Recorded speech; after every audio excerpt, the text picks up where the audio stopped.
如果你係持牌嘅專業人士，想做 IP 又驚講錯嘢影響形象，呢段片就可以幫你劃清安全又變現嘅內容界線啦。呢度嘅底層邏輯係喺高信任品類入邊，安全感本身就係最強嘅成交力。合規唔係限制，合規係你最強嘅護城河。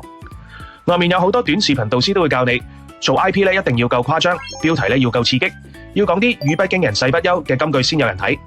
我勸你咧，做專業服務嘅老闆千祈唔好聽，普通網紅講錯嘢咧，最多被網暴啫。專業人士喺鏡頭講錯一句說話，有機會咧就受到處分噶啦。高信任行業嘅內容，第一個要守住嘅指標唔係點擊率，係安全邊界。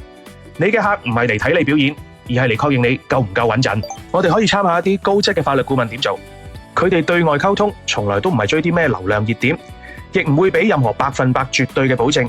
相反，佢哋會極度清晰咁話俾大家聽，喺某種特定嘅情況下，法律嘅紅線喺邊度，邊啲嘢千祈唔好做。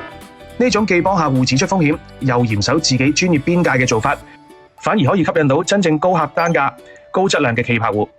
專業內容唔係你膽大亂講，而係要你克制同埋嚴謹，俾到客戶咧最稀缺嘅安全感。菠蘿俾個 like，白頭佬幫你輕鬆做生意。